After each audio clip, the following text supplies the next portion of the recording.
I am calling this meeting to order. This is the Parks and Environmental Sustainability meeting held on Tuesday, May 28th, commencing at 4:32. Council members in attendance are Councilmember Stewart, Forsyth, Salahuddin, Kritzer, Council President Kritzer, Council Vice President Forsyth. Currently, Council members Fields and Anderson are not in attendance, but I will, correction, Councilmember Anderson just joined us. And myself, Councilmember Nueva Camina, as the presiding officer. There are five items on the agenda today. All of them are informational, so we do not need to approve anything for consent. So it'll just be a really great conversation. The first one that is going to be kicking off is Director Hamilton with a Redmond Senior and Community Center update. Yes, good afternoon. I'm sorry I can't be there with you in person, but I believe my Deputy Director, Dave Tuchek, and Recreation Business Manager, Brittany Pratt, as well as other staff are available in person in case there's any conversation needed. Today, we are bringing just a quick update about the Redmond Senior and Community Center. As you all may recall, we opened the Redmond Senior and Community Center for operations on Monday, May 6th, after our great grand opening on May 3rd and 4th of 2024. We have had a really wonderful past few weeks of people joining us in our spaces for social connection, lunches in our community room, as well as fitness programs, art programs, and other programs throughout the space. This particular update was requested by City Council leadership, I believe, due to questions around fee assistance and just the fees in the spaces. And so we've attached to the agenda this afternoon kind of the fee structure for our community center, for the Redmond Senior and Community Center. And so you'll see that we have in place for this particular facility a day pass structure, which allows people to come in and buy either a 1-day punch pass, a 10-day punch pass, which provides a 10% discount, or a 20 punch day pass, which provides a 15% discount. There are both resident and non-resident rates, as well as senior and youth rates alongside the adult rates. The Redmond Senior and Community Center provides things like drop-in sports and fitness activities, as well as the kid zone, the locker room, the walk jog track, and cardio weight space. There are also many free spaces available, such as the senior lounge and library, the lobbies and seating areas, the restrooms, and then there are some additional free programs and meetings that are scheduled throughout the facility. All fees and programs are in line with our cost of service model, which was adopted by City Council in April of 2022. This model allows us to provide subsidized, lower tiered programs in our pyramid structure that are low or free of cost. And they are subsidized by things that are of mostly individual benefit that are of a higher cost to our participants. And so this is the first month of the Redmond Senior and Community Center operations. And so we are daily taking in feedback from our community to help influence kind of how we operate into the future. But we also are simply acknowledging that change can be really challenging and take a little bit of time. And so we're really just taking that feedback in, waiting to understand what the true needs are moving forward, and then taking that feedback in to change how we operate into the future to make sure that we are best serving our community. Today, we are also bringing a fee assistance update, which I think is going to maybe help answer some questions around how do people perhaps access our spaces if fees are a barrier for them. And so Brittany, I know my Recreation Business Manager, Brittany Pratt, will be bringing an update around that today as well, because they've done some really great community work this year to ensure that we have fee assistance for everyone within our community who wants to access our spaces. We don't want anyone to be held back due to financial barriers. So that's kind of what we have for you today. I'm happy to answer any questions. There is a good attachment to this agenda that lays out kind of the space prioritization and the day pass structure as well. And we're happy to take any questions from you today. Are there any questions or comments from council? Council President Kritzer? Thank you, and so excited to have this center open. I've been there a couple times to just see people enjoying it, and it's been really cool to just see the vibrancy of that space being activated, and so appreciative to our park staff for all the great work to both get that space set up and then to be running it. And I think to the point around fees, as is noted in some of the materials, some of this is connected to the cost of staffing some of these spaces, which makes a lot of sense. I've definitely gotten a few questions and comments from folks about the fees in the center, and I know we have a discussion on the next item about this, but specifically to the senior center, I think one thing that was hoping we could get clarity for, especially for our seniors and the listening public, my understanding was that for those who have silver sneakers, that it might apply to the senior center. Can you clarify whether in terms of the fitness area? Yeah, so Silver Sneakers is a different program that we have been working really hard to get that contract through. Brittany, do you have an update on that contract?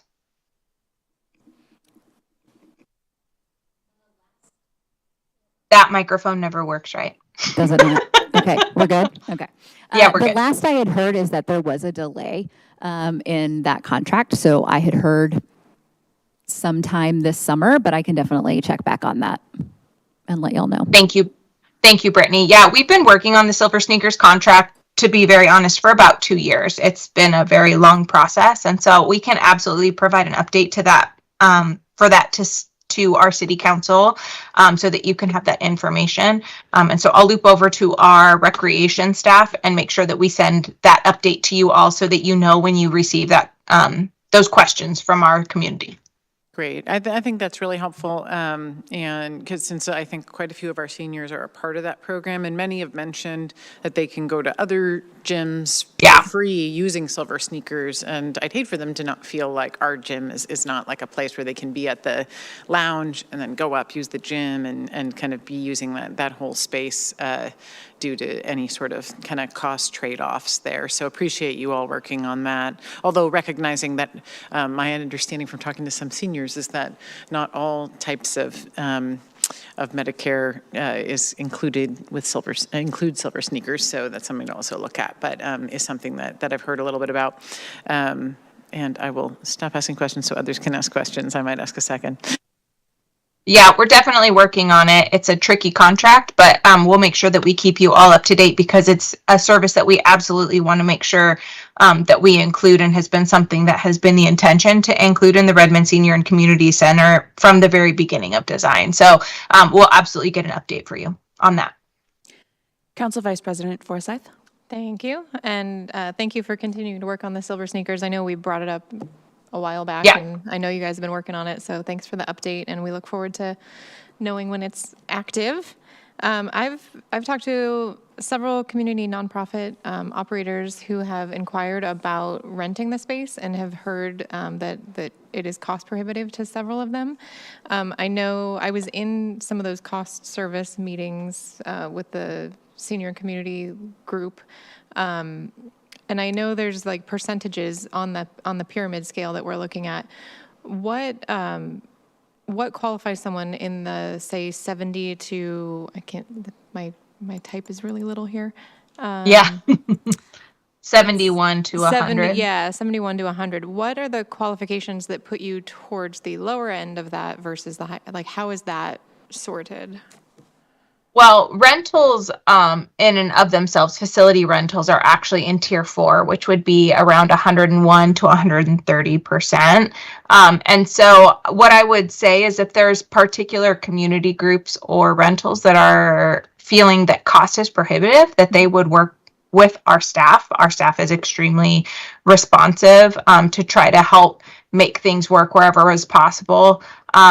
I would have to do some math to understand where exactly our cost recovery sits for our rentals in that tier 4. But more often than not, our cost recovery sits below the middle of each tier because we really are trying to make things accessible for our community. Our goal is not to create revenue opportunities for our community, but for the city, but rather to make sure that people can access our spaces. And so if there's community members who are feeling that this is prohibitive, I'd encourage them to reach out to us so that we can kind of understand their needs and see if there's a different way that they fit within. Because sometimes people are looking at rentals when really maybe they should actually be a contracted programmer that is partnering with our department as opposed to a rental. Does that make sense? Yeah. So there's different options as to how they can partner with us. Got it. So just encourage them to maybe Reach talk out with to staff. and get creative about how their programming may actually fit into the greater scheme of things. Yeah, absolutely. I think sometimes people try to reach out to us to do a rental in our spaces to run their programming when really the goal for us is not to provide public space for people to run their businesses out of, but rather to provide programming for the community. And so sometimes that creates opportunities for people to create programming alongside the city through our channels, because really in general, we won't rent our spaces out for people to run their businesses. So there's a few different ways to do it. So I'd encourage them to reach out to us and we can help them understand what their various options are. But that in general, we try to keep our cost recovery kind of in the median of each tier or below. Okay, got it. Yeah, and I'm looking at the pyramids and I'm like, oh, maybe they would fit here. Maybe the other group would fit there. So I can definitely communicate to those couple of nonprofits that I spoke to. The other question that I had is around the day pass and the expiration after 2 years. I was just interested in how that relates to RCW 19240, which is the expiration of gift cards. I know these aren't gift cards, but the language of the RCW, I feel like it might apply here. So I just want to make sure that we're not putting ourselves in any situation that we might have to reverse later. So I know that a lot of things where you're receiving a good or a service and it's you prepay for it, you can't have that money go away without actually receiving that service. So I just want to make sure we're covered on that one. That's not an RCW that we've necessarily looked at, but we can look into it. The struggle with that, just where that came from, is continuing to track those over time, but we will ensure with city legal that we are in compliance with that RCW. I just wrote that down and we'll circle over to Daniel Kenny and make sure that we're in compliance with that particular code. Great. And I can email it to you as well. There's a subsection. That would be super helpful. I will do that. Yeah, that'd be great. Yep. Thank you. Thanks. I don't look at all of the city codes at all times. So I appreciate your attentiveness to that. Councilmember Stewart. Thank you so much. And for the listening public who may not have heard, in addition to the opening of the wonderful new spaces here at the city, our partners at Together Center opened their nonprofit conference center this spring as well. So that is another resource for nonprofit organizations looking for rentals. Okay, so my question, thanks so much. I do have a couple of questions when we get to the recreation fee assistance program. But just in generally, I wanted to pop in and ask about how is like the subscription rate and activation rate looking so far? Are the punch cards? I saw folks the day of the grand opening, lots of folks saying, I just bought my punch card, but how is the space being used on a daily basis? Are we seeing what we expected to see for the first month? And does it feel like folks are becoming more aware of this great new resource in Redmond? I would love to hear Brittany maybe speak to that a little bit. She's probably more in tune with the punch pass rate that we've had going on the last month or so. I would say a little bit, but not a lot, because we are, 3 weeks in, so I haven't asked staff to like run any numbers. So I would say anecdotally, I think everyone's really excited and we're hearing from a lot of folks and we're seeing a lot of people in the center. But again, anecdotally, not actual data, because we want to wait at least, I would say 6 weeks to run those. But so far it's feeling good. It feels like people are coming in and asking questions. We're getting feedback. We're getting, what if we did a model like this? What if we did a model like that, or a price model? And we're looking into those options too. So yeah. I think one of the things that we're seeing a lot of excitement around is our drop-in basketball, drop-in pickleball. I believe the first Saturday that we had drop-in basketball, I heard that we had 80 people show up. And so in some ways, They are overwhelming our expectations around some of these programs, which is a really exciting problem to have. And so staff is learning to pivot and figure out how do we best serve folks so that they're not, for example, waiting in line to check in and able to access the spaces that they want to access. And so to be very honest, this is a model that we are new to here in Redmond. We have not operated a community center like this before. Even when we operated the old Redmond schoolhouse as our community center, it was not operated as a City of Redmond owned facility. And so we are learning a lot as we go. And so we're excited to see the community in there. I think we're seeing a lot of excitement, people in there buying punch passes, people dropping in for different programs. And we're also hearing a lot of feedback about perhaps what people thought it would look like, but it's not quite what they expected. And so, as Brittany said, we're trying to kind of get to the 6 to 8 week mark before we change things too significantly, but really trying to listen to the community to ensure that we're hearing the problems that we're solving for before we try to start solving problems.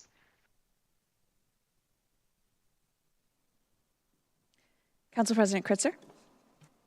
Thank you so much. And I think that makes a lot of sense, is kind of stick with the initial model, see how it goes, and then evaluate. So I think it'd be great in a couple of months to have you all come back to council, discuss more. I'm sure we'll be hearing more from community as well and be able to hear what you all are analyzing next steps on anything. And also a great way for us to be able to make sure we're good ambassadors and sharing out with the community. I will note one other piece of kind of feedback questions to look at that I've gotten is around the walk jog track. I think everyone's super excited about that.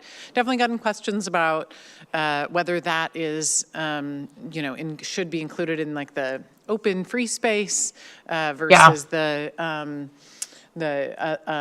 kind of other spaces that require more staffing. So just something to think about. I can understand with just how you get access to that space. It might be easier to have it at the front desk. You either pay or don't pay, but just something to think about.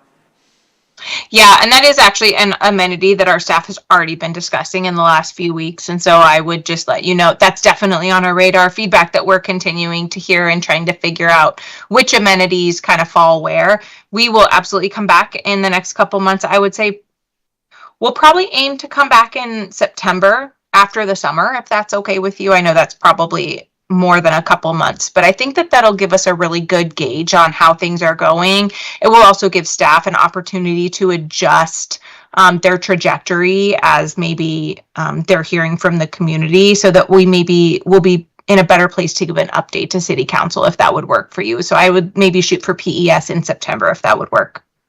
That sounds great. Great.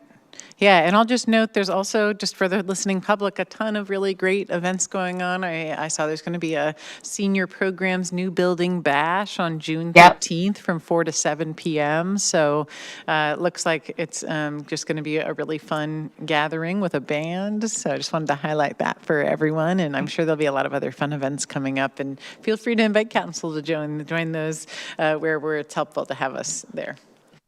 Absolutely. Well, all of that is absolutely fabulous. Thank you for bringing up the upcoming events. Director Hamilton, thank you for all of your feedback on this. If there are any other questions or comments for council, please email Director Hamilton with those and what we can be looking forward to seeing back in September.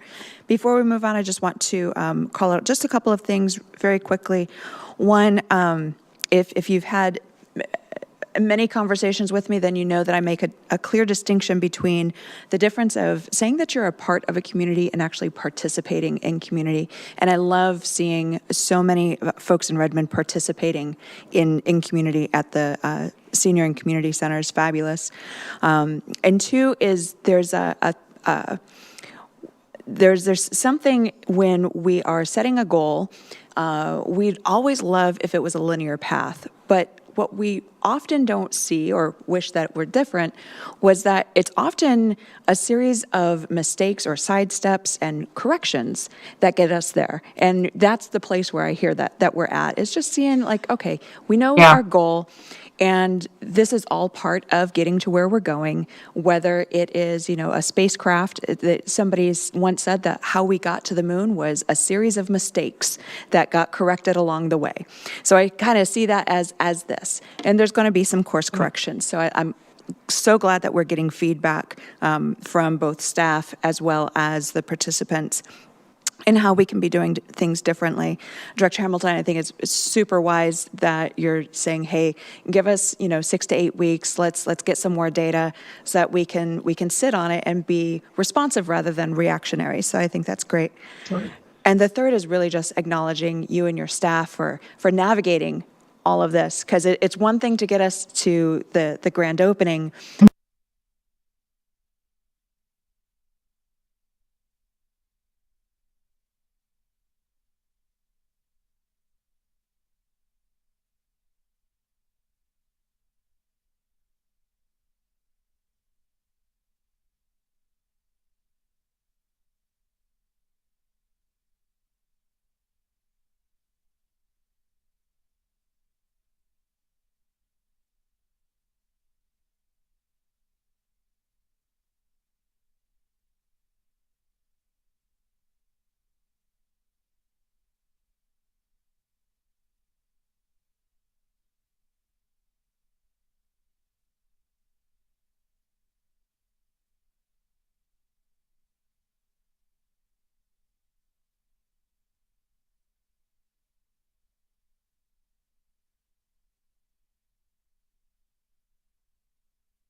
Gotcha.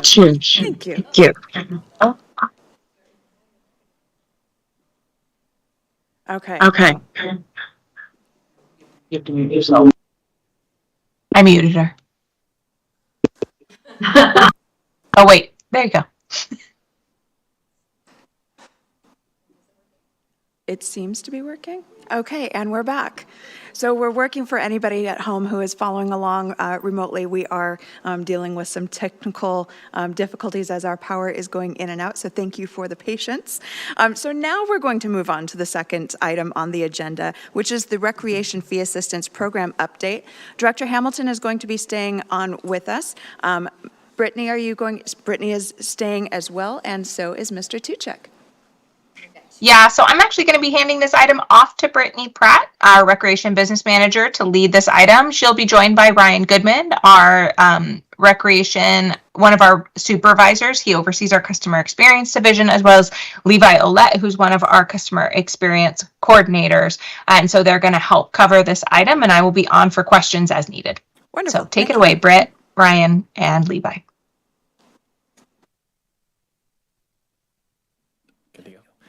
Thank you for having us. We have a pretty, I'll say, not so lengthy script here, but just want to make sure we're giving you all the correct information. So if you could bear with us, we appreciate your patience as we get through it as well. We are here to talk about updates made to the Recreation Fee Assistance Program, which will include an explanation of the fee assistance program, why updates were necessary, and what went into the revision process and outcomes since implementation. Starting off, what is the Fee Assistance Program? Fee Assistance is a financial support program for community members who wish to participate in recreation activities like summer camps, fitness classes, art classes, and much more, but find the cost of those activities to be a barrier to their participation. Essentially, once a participant has applied for fee assistance, the program provides a reduction in the cost of an activity that a participant is registering for. Depending on income level and household size, a participant is awarded a percentage off their registration fees up to a certain dollar amount for the year. To receive fee assistance, the applicant must be a Redmond resident and must qualify dependent on their household size and income. Why were changes to the program necessary? As you know, and we just discussed, recreation fees are charged based on the cost of service model, most recently updated and adopted in 2022. As the department has worked to bring fees in alignment with the model, sometimes fees for activity go down and sometimes they go up. That can mean an extra financial barrier to recreation for some individuals and families. The cost of service model addresses this by calling for a robust fee assistance program to help bridge that gap. While the Parks Department has had a fee assistance program for a number of years, it has recently become apparent that it was time for a more extensive update. Identified improvements this year included increased funding for the program, increased yearly caps for applicants, and increased marketing efforts to raise awareness and interest. And now I'll turn it over to Levi to discuss the program revision process. Thank you.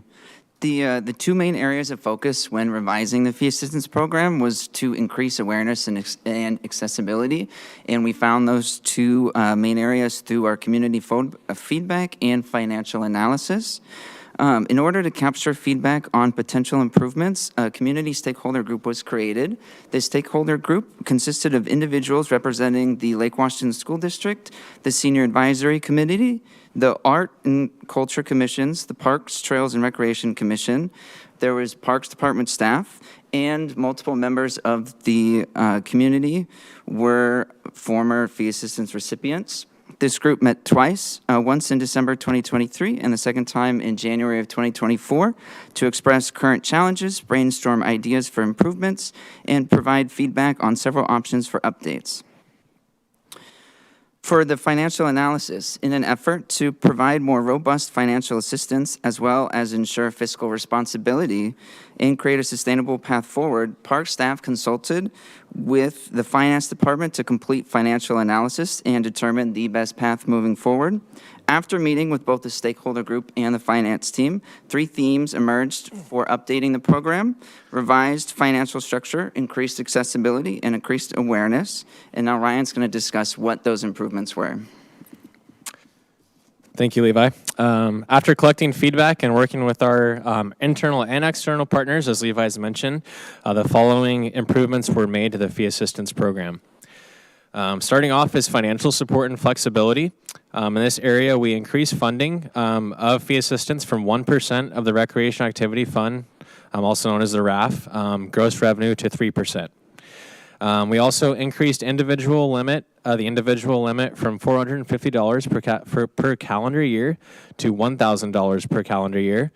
And we also implemented an annual financial evaluation to both increase the individual limit according to Consumer Price Index and monitor program resources in conjunction with budget processes.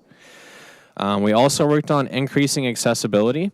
Part of this was making applications that were previously available in English and Spanish to now being available in Hindi, Russian, and Chinese as well. Fee assistance has also been integrated with the new SmartRec registration software to reduce accessibility barriers. And then the last thing there is applications are now available in more locations throughout the city, placed in the library, schools, and throughout City of Redmond facilities like our community centers. The last part is increasing awareness. As part of this, a robust communications plan was also created to increase fee assistance marketing. This includes social media postings on Facebook and Instagram, signage in our parks and community centers, information listed in our senior Encore newsletter, Parks e-news, and Parks monthly memo as well. Since the implementation of these changes to the program, we have seen an immediate impact to fee assistance use. I've got some cool stats for you here as well. In 2022, there are 125 recipients of fee assistance, and in 2023, there were 219 total recipients. Since the updated implementation from January 1 to May 23, so last week of this year, there have been 285 total recipients, surpassing both yearly totals in 2022 and 2023. Additionally, in 2022, there was $12,624 utilized, and in 2023, there was $16,938 utilized. From this year, January 1 to May 2023, there have been $19,340 utilized. Fee assistance use has been positively impacted since changes have been made, and we've seen the increased use to date. We are excited to continue to see increased use of the fee assistance program by our community after marketing accessibility efforts and a revised financial structure. Moving forward, we also have action items in place to ensure fee assistance program stays up to date with current and future trends. And now we can open up to any questions you have. Thank you. Councilmember Stewart. Thank you so much, and welcome, both of you. It's great to see you. I have a couple of questions, and I really appreciate the information that you walked through, including the increased usage of the fee assistance program. I think the information that you read is very valuable, and perhaps if we could have that shared with the public in some way, that could be helpful as well, again, for that awareness raising. I would like to hear a little bit more about the awareness raising, like how did that happen, and how can council contribute to that moving forward. But also I'd like to ask about how we are going about making it as easy as possible for those who have to fill out the form at all. So thank you for including the form in the packet. I did have some conversations at the RSCC during the grand opening about the fact that a piece of paper existed at all felt so hard to a few individuals. And so I'd like to hear a bit more about how we're trying to make it as easy as possible. You know, could someone have a staff member help them fill this out at the front desk of a recreation program, for instance? I'd like to hear a little bit more about how that's working. Yeah, I can speak to the latter part, and then maybe Brittany and Levi can comment on the marketing pieces. For the accessibility, it's definitely a factor that we considered. Some of the changes that we've done to increase accessibility have been, like we said, translating to new languages as well. So now we're translating to the 5 most popular languages spoken in Redmond. Additionally, we've previously sort of had a barrier in the submission process of turning it into to specific staff. Now we're in the process of training staff to be able to take that at all of our public locations. So here at City Hall, at the new Senior and Community Center, at the Community Center at Marymore Village, at the Teen Center, at the Old Redmond Schoolhouse as well. So instead of having to wait or be dependent on a specific staff to help you out, now our staff are in the process of being trained to know what to look out for, help answer questions, and be able to accept your application on the spot there. We've also had our applications available on SmartRec, like I said before too, so that way it's integrated with our registration system instead of having 2 separate processes. Yeah, and I can look into other options as well and give more information on that if it's possible. And I'll add just a little bit too. We actually, with our stakeholder group, asked a lot of questions about what's on this form that shouldn't be on this form. Like, what is the bare minimum information that we can get for folks so that we can reduce the barrier? And what we kind of came up with was there are certain things we need, right, in order to be able to prove that you meet the requirements. And even that is very like, if you look at proof of eligibility, it's here's a suggested list of things that could prove it, but we're going to take other things. And we also have an exceptions policy. So we wrote into our own policy about how we might have folks that don't have any of this and still need access, and how can we still approve those. And we have a process for that. So very excited about that. We also just went through the form, like I was saying, and looked through, and we were like, do we really need gender on here, as an example? No. So we kind of asked those questions, and also in conjunction with the new software, we were doing this at the same time, so we could really say, well, what do we need in the software for the software to function, and then reduce it as much as possible. And just also so you know too, there's a physical piece of paper, and so we hear from both people, oh, I just really need a physical piece of paper. Oh, I just want to do it online. I gotcha all the ways. So hopefully that will help, but. And does that mean, Brittany, that someone could walk into a desk and help someone process it right there? Yes. Whether it be online or via paper? Okay. Short answer, yes. Long answer, like Ryan mentioned, they are still training all of the staff, because we have a lot of new staff who've just started, like part-time folks for the new community center. They've been on the job a couple weeks. They're trying to greet people and say, hey, come on in. So still getting there, but that is the goal, is to have anyone at a front desk at any of our community centers be able to process it. Well, I certainly appreciate that. And thank you for using the stakeholder group and including folks who have been prior recipients. I'll just quickly throw throw in Smart Rec is my favorite new piece of software the city's bought recently, so it's great. So much easier to use. And just a piece of feedback, I guess, or another idea for the marketing piece of this. This is about making sure that those who need this this fee assistance program most have a chance to hear about it. So I do wonder about like welcome packets for folks who are moving into arch-related housing, or something like that. Like if it could be included in other information for residents who are otherwise hearing about services and availability of subsidies in our city, and where we might be able to integrate with our partners. Thanks. We would love to have all of that. We worked with our stakeholders who were in the group that we could, they worked for LWSD, and we were like, where can we partner together? So we love all of those opportunities. Definitely want to get it in front of folks. Are there any other questions or comments from council? Council President Kritzer? I'll just echo, I think I really appreciate the work on this, and the numbers speak for themselves in terms of the increase usage of this, so that's wonderful. And I would love it if you could email the council those numbers, just so we have those stats on hand, as well as trying to write them down within us, not able to catch them all.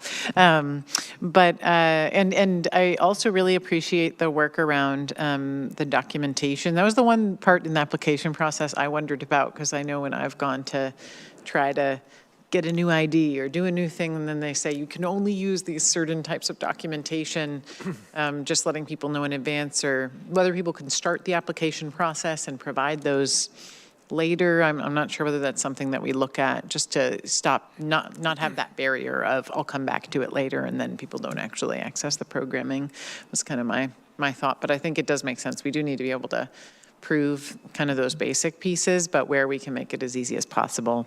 Just kudos to you for thinking about how you make that as accessible as possible. Thanks. And are there any other questions or comments from council at this time? Very quickly before we move on, I had one on, because our area median income goes up so very quickly. Like if you blink, it just went up another 5%. I'm kidding about that number. However, how often will the income eligibility be revisited or updated? How often are we looking at that? Or do we know yet? We do know. We do it every year, and it's based on the HUD numbers, so we use their exact numbers, and that's what we plug into ours. Great. And then we update the limit for the years by consumer price index as well. Got it. Wonderful. Well, Brittany, thank you for answering that. Mr. Tuchek, always great to see you. And also, thank you very much, both Ryan and Levi, for joining today. Appreciate it. Thank you. Going on to our third item of the agenda, just a quick time check. It is 5:09. And for our third item is the 2024 Derby Days overview. And Mr. Tuchek is going to be staying with us. Brittany is as well. And Nicole McDonald is now joining us. Welcome, Nicole.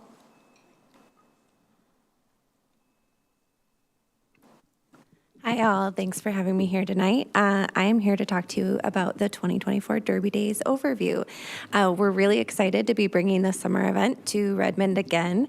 It's going to be happening on Municipal Campus, July 12th and 13th of this year, and it will be featuring a lot of the same event elements we've seen and come to love over the years. We have bicycle races, live music, parades, carnival rides, a beer and wine garden. The drone show will be returning. And also it will be having a craft marketplace. We've been gearing up for the past few months. We're getting really excited. We're in the middle of it. We also know that the community is getting excited. Our community booth applications are open for another week until June 4th, as is the parade applications. We have closed the craft marketplace applications through our partner, Urban Craft Uprising, and as well as the food vendors. But we are still getting a lot of volunteers, sponsors, as well as folks with a lot of questions about what's going on, especially because the construction is done. So we are returning to a full event footprint that we are excited to show off the new building and the municipal campus and what the events look like on municipal campus after construction. Do you all have any specific questions for me? It's always exciting when Derby Days returns. Council President Kritzer. I'll keep it short since I've asked a lot of questions this time. I was just curious, are there going to be any activations inside the Senior and Community Center? You might have answered this before, but I couldn't remember. There will not be. We'll be having the beer and wine garden on the event terrace, though. Oh, great. Council Vice President Forsyth. Just to follow up on that one, will the center be open so that people can take a peek if they want to wander through, think about getting that 20 punch card? It won't be open simply because we use all of those staff to make the event happen, so we couldn't open the building at the same time. We're still working on exactly what that plan is, but you can anticipate that the building will be closed during the actual operating hours of the event. We're also going to be using some of the spaces for like volunteers or staffing, staging, things like Makes that. sense. So, Yep. yeah. Good for us to know so that when we get that question, we have the Yes. answer. Don't send people into the building. They'll be disappointed. Yeah. And Council, are there any other comments or questions regarding Derby Days? Well, seeing none, we're about 6 weeks out, so it's very, very exciting. I look forward to seeing you all in about 6 more weeks. Moving on to our fourth item on the agenda is the Environmental Sustainability Action Plan update. Good afternoon, Council. Wonderful. Welcome, Ms. Liebeck. Great. Yeah, thanks for having me here today. So attachment A has all of the kind of implementation updates from the past month, but I did just want to flag two for Council and the public today. The first is that we did submit our Department of Energy Efficiency Conservation Block Grant application. This was back in April. I know a few of you received some notifications, so I just want to make sure we close the loop, that has been submitted, and we should be hearing back from the DOE here in the next couple weeks. And then second is the Energy Smart East Side Heat Pump Program. So may know that we offer multiple incentives or different types of incentives depending on community members' income brackets. So we did recently launch kind of a pilot fuel switch incentive that's at a higher level. So our normal fuel switch incentive is $1,500, and we're piloting a $3,000 fuel switch incentive through June 1. And we were also really fortunate to partner with Puget Sound Energy on that to actually do direct mailers to community members' homes within the 5 East Side cities to help just raise more awareness. And we've seen a really significant increase in participation, or at least applications in that incentive program. But did just want to flag that if you have any interested community members or stakeholders that reach out to you, so we are running that pilot promotion through June 1st. So I will leave it at that because I know the agenda is a little bit tight on time, but happy to answer any questions. Councilmember Stewart. Thank you so much, Ms. Liebeck. I noticed an update on the fleet electrification in our memo, and it just occurred to me, and if I need to redirect this question to Public Works, I certainly can, but has the fleet study been completed that was funded in the last budget? It is still in progress, and I can certainly include an update on the status of that in our next monthly update to Council. So these 6 new electric vehicles that were added on, they were just part of the previously planned for conversion. Exactly. Okay, and I'm starting to get some constituent or resident inquiries around what it will look like in 2025 when we do our ESAP update. And so I just wanted to put that on your radar, that the community interest is there. And so maybe we don't have time today, but maybe next time you come back, if we could hear from you a high level, like what will the approach look like on that? It might be helpful for us to be a bit more aware of that as we start to receive some resident inquiry on that. Absolutely. That's Thanks. great. Thank you. Council Vice President Forsyth. Thank you, and thank you for the update on the Department of Energy grants. I know Councilmember Salahuddin and I had those meetings in DC, and we're told about all this money that was there, and we're grateful that you received it. It's very exciting. Also, just wanted to say thank you on the vegetation management education piece. I know those signs are out. I've seen them in the parks. I love the No Mow May. I'm pretty sure my complex is also participating in that, although maybe inadvertently. But I love that we're participating in that. I'm really interested and excited to know when we're going to look at converting some of those grassy medians to wildflower plantings, other plantings that don't require so much maintenance. Do you have any update on that? So I'd say all of the signage and everything that you're seeing is thanks to the great work of our Parks Department, so some of the folks you heard from today. And we can either ask Dave to come and answer that question for you, Sure. or we can add it to a next agenda, but. Welcome back, Dave. Thank you. Yes, so right-of-ways, we do have a one-time ask in the upcoming budget. Okay. I think it's $300,000 to work on just that, trying to convert some of our right-of-ways that are higher maintenance, higher water usage to lower water resources and lower maintenance and more climate resilient. So we've identified some of the right-of-ways, but it's going to take a little bit closer look. So anyway, so that's a proposal in the budget, and that'll be coming to the council for, Soon, yeah. review. Well, when we see that, will we also see the areas in which you're looking at, like a map? We have them, yeah, so we have them identified Cool. in there. I'm excited to see that. Thank you. You bet.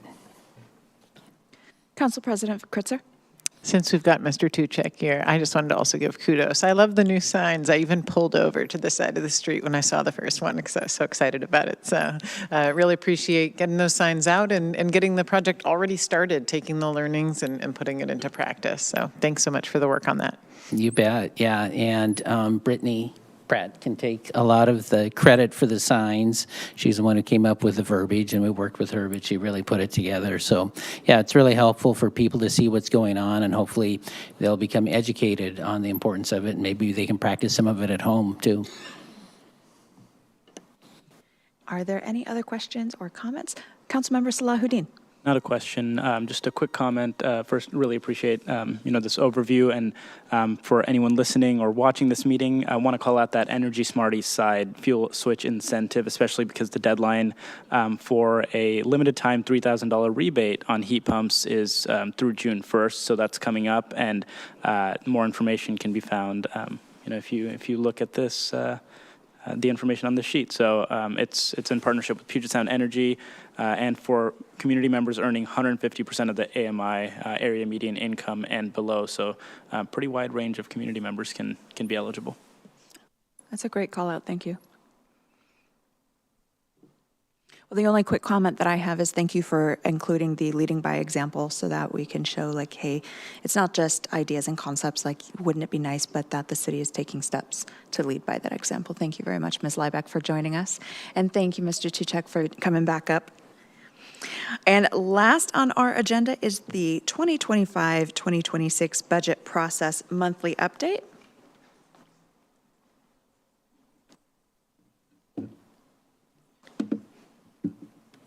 And joining us today is Director Kelly Cochran and Ms. Haritha Nara. Welcome back. Good afternoon. Let me just pull up the presentation here.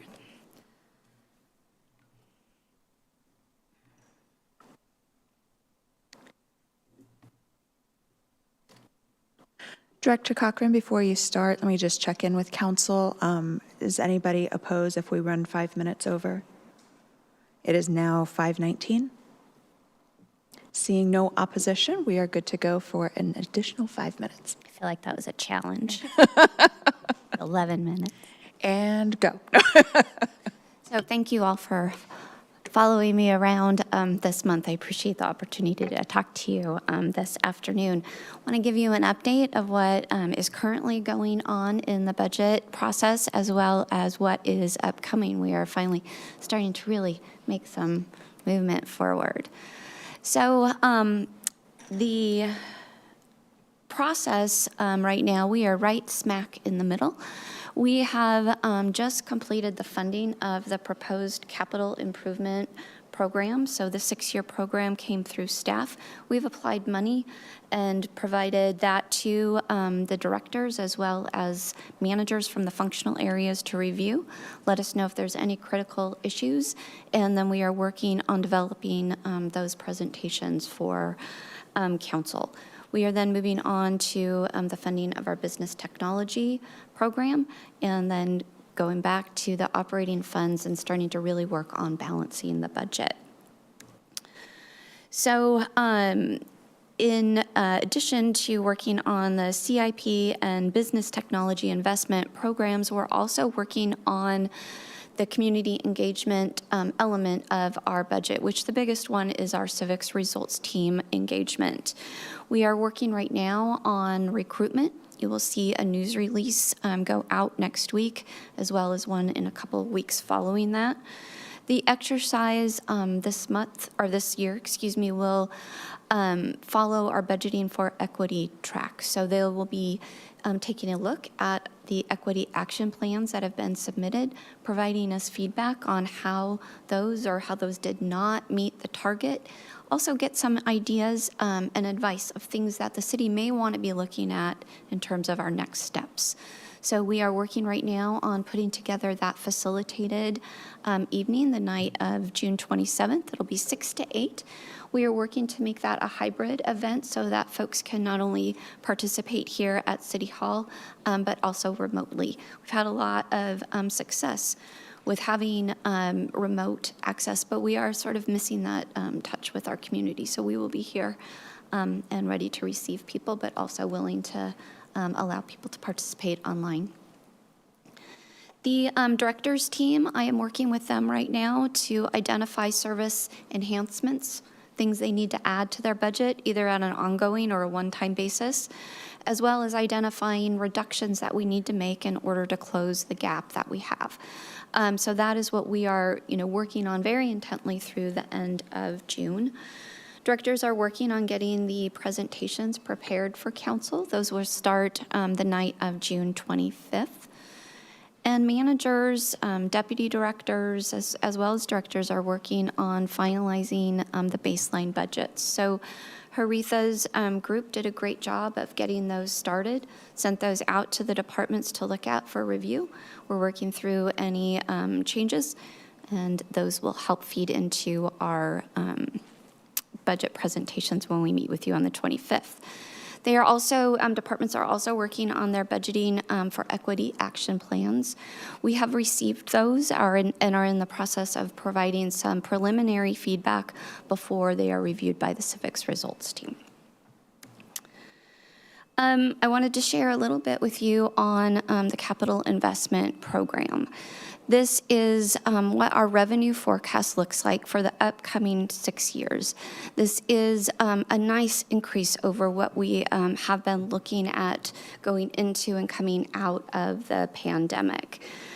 When looking at 2023 and 2024 budget versus actuals, the two areas that we have some concern are at the bottom. That is in REIT and that is in impact fees.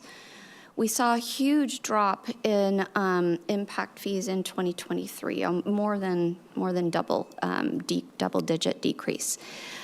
In the early part of 2024, those have rebounded. At this point, Parks has collected what their target was for the year. Transportation is getting close as well. I'm anticipating by the end of the year, we likely will not have an issue with impact fees.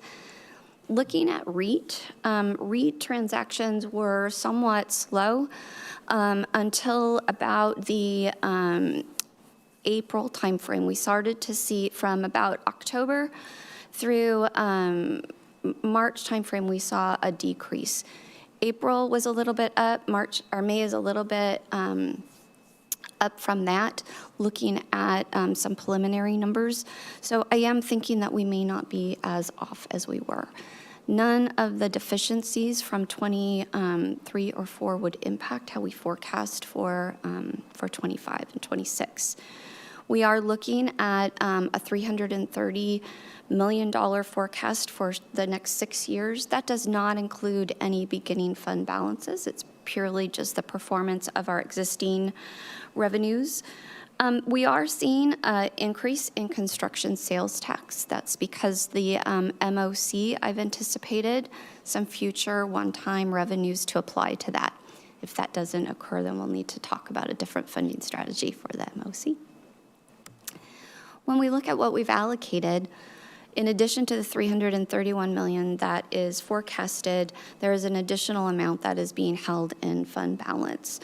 Those are the balances that we will be applying towards the MOC I think that we've talked about before, that there's some REIT dollars that are being held for that project. So you'll see us start to utilize some of the fund balances that we are holding. Expenditure-wise, I wanted to share the results of the capital program. This is just through 2023, but typically you don't see a spend rate this high in the first year.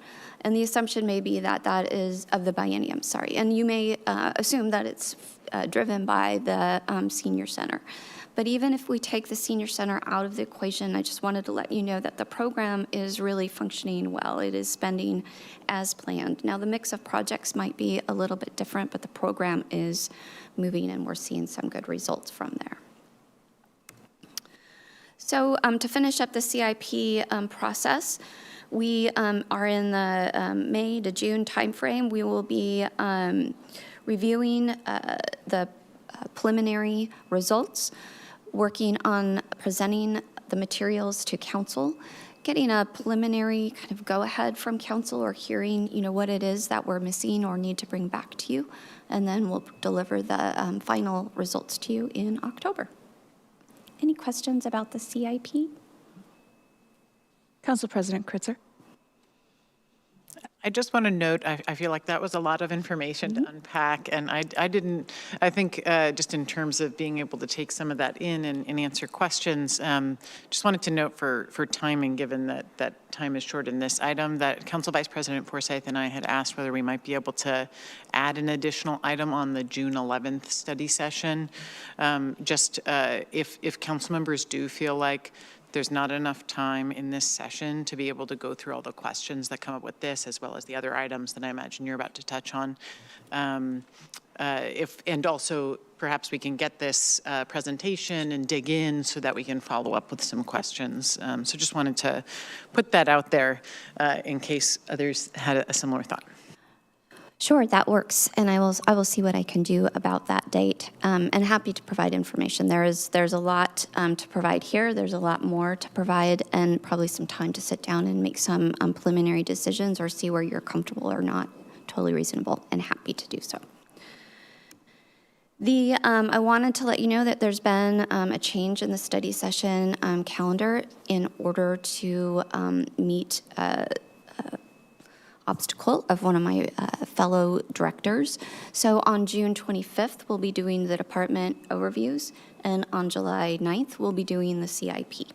We had it split half and half, but instead we'll be focusing all on departments. You'll hear all about us, and then we'll do the full CIP on the 9th. Through the first quarter of 2024, I wanted to touch on general fund revenues as well as expenditures, as Haritha and I are starting to take kind of a deep dive into those areas to determine our preliminary forecasts that we'll be using to balance the budget. So looking at where we are in the first quarter, we are still seeing very strong returns for our existing revenues.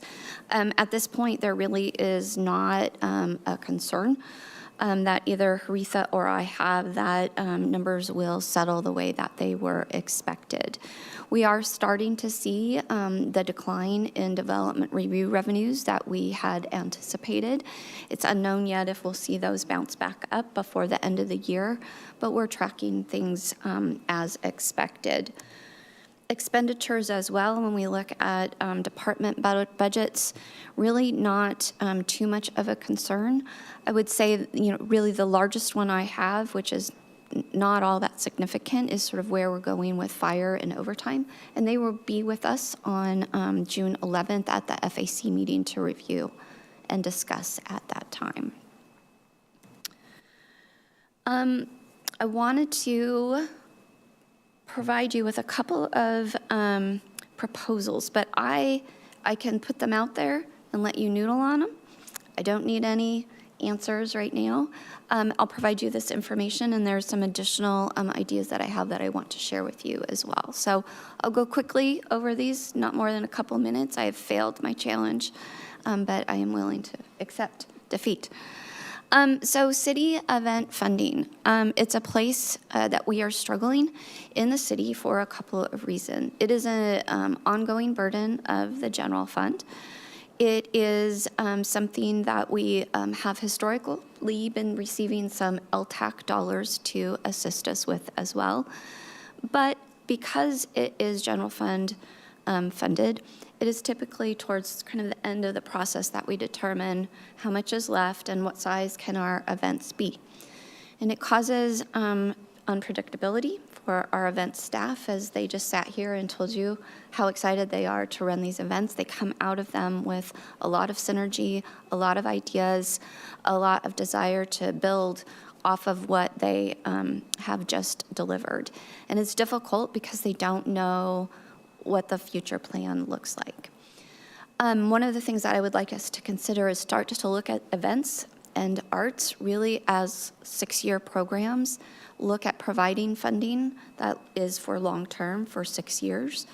What that would mean is that in the next upcoming budget cycle, when we're sitting here in 27 and 28, or whenever that is, 20, whatever, talking about it, we'll be adding the next 2 years on. So the event staff will have consistent programming at least for 6 years to start, and then we'll add the 2 years. If we want to make changes to our programs, we'll be able to make them and give the staff and community enough time to adapt to those changes. Gives them opportunity to build partnerships, get sponsorships, things that have been difficult when we don't know what our own commitment is. So just something for you to think about. It ranges between $500, $750 a year for what we've been typically doing. I'm thinking it's $3 million, $4.5, depending on what events may look like that we would be able to put aside for them. So that's one thing for you to think about. And the next is human services. So human services is an area where it is really hard also to get enough for the community, enough to feel like we are meeting the need. Earlier, I guess last fall, we heard from the Human Services Commission about a couple of 3 options that they were proposing in order to get where they were wanting to go. They came back to us with a proposed per capita rate that was about $37 per capita. And our current rate is $20.99. So one of the first things that Haritha and I did is looked at, if that's a big jump, how is that warranted? And so we did what we do with most of our programs and kind of did a true up. We went back to our number in 2016, looked what would have occurred if we had applied true CPI inflation adjustments along the way. And we ended up at 33.67, so really close. So then trying to figure out how can we shore up this program, provide additional services with the resources that we now have available. One of the proposals that we would like you to consider is allocating the opioid settlement dollars to the Human Services Program, allow them to be allocated through that program where we can monitor, track, and report as those revenue sources require, but also allow us to meet a need in this area. There is one of the settlements that I do think we need to keep, or I would recommend keeping, that's one-time, more one-time in nature than the others, that we would want to use to help public safety purchase some equipment and supplies that they need. So this is one of the ways that we'd like to bolster human services funding, get them to where they would want to be. This allows them to get caught up with their catch-up rate in 2026. So another thing to think about. In the interest of time, Council, I'm going to request that comments, questions be emailed. And also, there's a lot of things that you've asked us to think about. Yep. We most definitely need this in a packet to be emailed out to us, yep, so that rather than just glancing at it in the speediness of the last 15 minutes, that we actually have some things that we can refer back to and take a look at, because there's some pretty significant asks. Thank you very much, yep, Director, for joining us. Naretha, always wonderful to have you. Councilmember Stewart. Thank you so much. And I see that we're actually only on slide 40 of 56, so there may have even been more that you wanted to discuss with us tonight. There is a massive amount of slides in here. Mostly they are saved. I just keep the same slide deck. Really, that is the last slide. So what I will do is provide contents that I was going to add for the June meeting and get that out to you. Okay. I would just like to say a few things and maybe add on to what the council president referred to earlier, that this is a lot of information. And additionally, we're missing some other information. So other than the couple of slides updating us tonight on the current budget and how it's looking, we've really only received one set of financials in this biennium.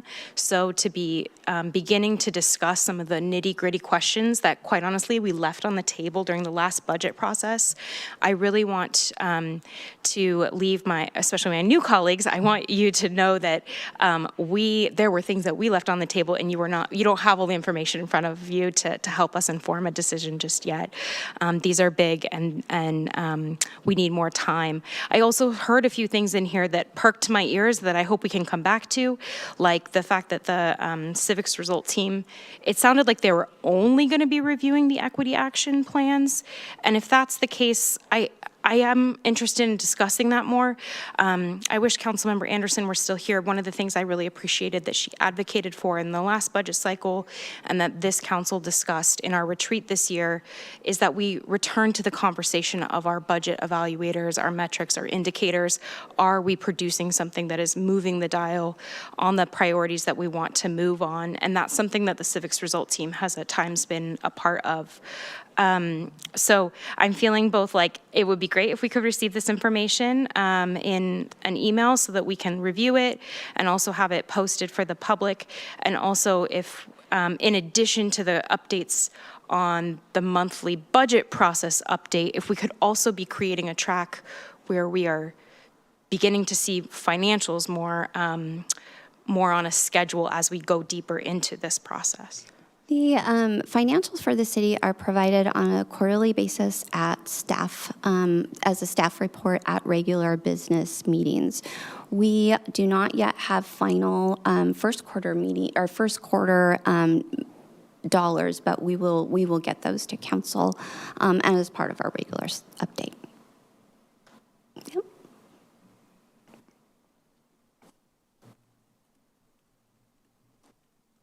Any other comments or questions before we wrap up? Well, we have now reached the end of today's agenda. Let the record show Councilmember Anderson did need to leave early. Is there anything else for the good of the order? If not, we are adjourned.